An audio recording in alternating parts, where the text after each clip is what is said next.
Agora a gente fala sobre a pandemia aqui na região. Os dados da Covid-19 divulgados pelas prefeituras já demonstram um aumento na curva, que pode estar relacionado às reuniões familiares no Dia das Mães. A gente separou os números das nossas cidades mais populosas. É importante reforçar que nem todas as prefeituras divulgam essas informações diariamente. Por isso, nós te passamos os dados disponíveis a partir do fim de semana das mães até o último domingo. Acompanhe. Em Poços de Caldas, no dia 9 de maio, eram 8.514 casos confirmados, sendo 280 mortes.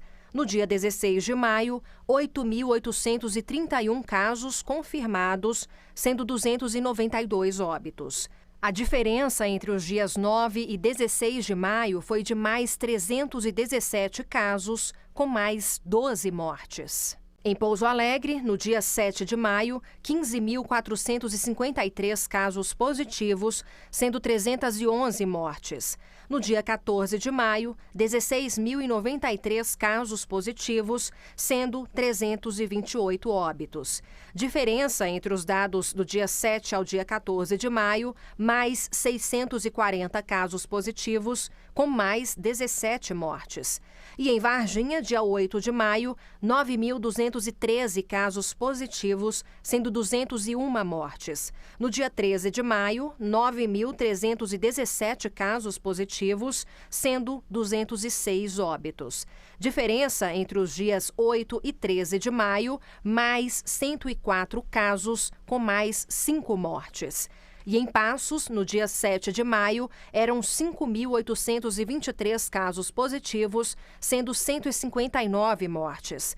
No dia 13 de maio, 6.113 casos, com 172 mortes. A diferença entre os dias 7 e 13 de maio é de mais 290 casos, sendo mais 13 óbitos. Para entender melhor o que esses números representam, a gente convidou o professor de epidemiologia da Universidade Federal de Alfenas, Sinésio Inácio da Silva Júnior. O nosso bate-papo é pela internet. Professor, mais uma vez, muito obrigada por estar conosco, viu? Boa tarde. Boa tarde, Suzana. Boa tarde a todos que nos acompanham. Sempre um prazer. Todo nosso, professor.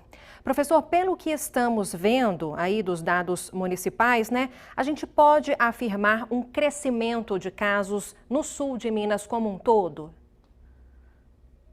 Suzana, vocês fizeram um levantamento muito interessante, porque ao pegar esses dados saídos do forno, digamos assim, né, direto com as prefeituras, o que a gente observa? Vocês estão colocando números aí que só vão aparecer na estatística oficial da Secretaria do Estado daqui 3, 4 dias. Isso a gente observa.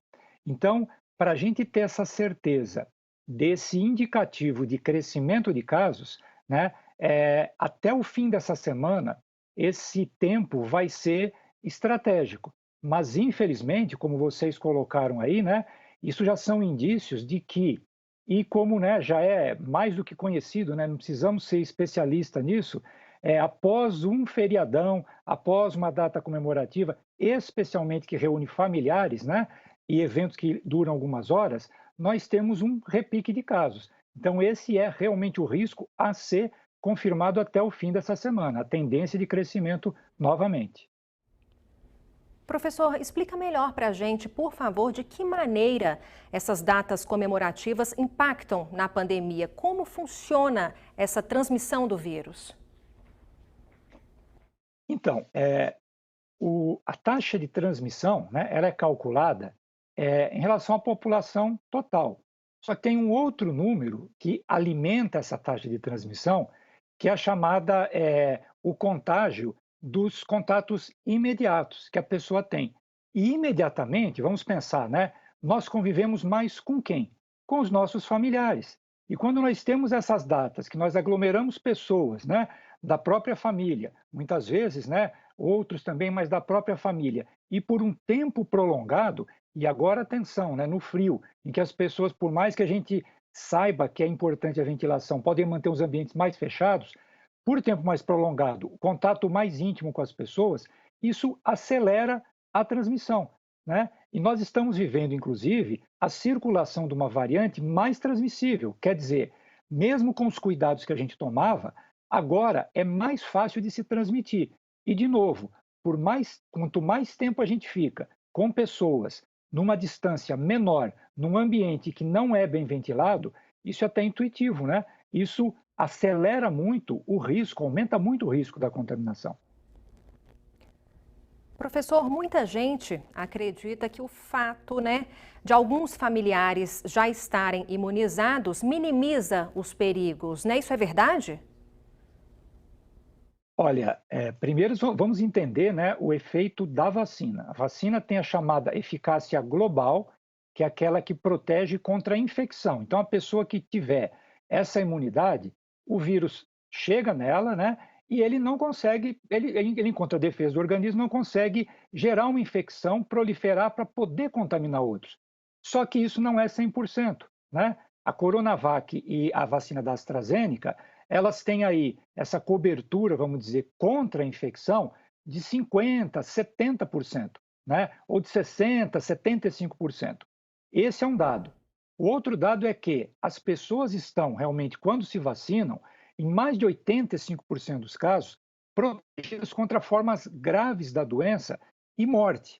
Agora, essa sua questão, Suzana, é extremamente importante para que as pessoas entendam duas coisas. Nós temos que dar o tempo das vacinas funcionarem para proteger as pessoas mais vulneráveis de formas graves e da morte e nos proteger também, né, de contágio.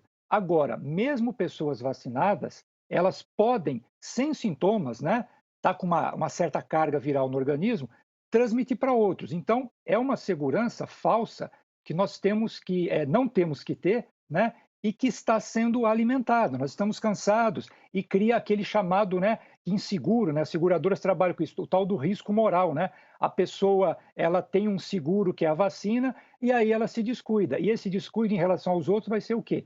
Aumentar o contágio. Professor, mês que vem tem um outro feriado nacional, Corpus Christi, vem aí. As recomendações permanecem as mesmas, professor? Suzana, olha, as mesmas, pelo menos, né? Por quê? Porque vamos entender de novo, quanto mais casos tem, nós estamos num patamar muito alto de casos. Nós estabilizamos, né, no sul de Minas, por exemplo, com mais de 1.000 casos por dia, mais de 80 internações, mais de 30 mortes. Com esse patamar de casos, é fácil para o vírus conseguir gerar variantes como a P1, que já está circulando, e a P1 circula mais. Só que se ela é mais transmissível, né, essas mesmas recomendações, como você bem lembrou, elas têm que ser, não é, gente, exagerar, elas têm que ser quase que redobradas. Por quê? Porque a facilidade com que essa variante nova se transmite pode chegar a ser 100% a mais, né, o dobro de capacidade de transmissão da outra. E aí a gente fica vivendo, né, essa gangorra. Você tem um feriado, o pessoal aumenta os casos, o pessoal assusta, né? Aí toma as medidas, as prefeituras fazem medidas mais rigorosas, os casos caem, as pessoas relaxam, de novo vem um feriado, e nós vamos oscilando e se mantendo num nível extremamente alto, perigoso para o sistema de saúde e para a população em geral.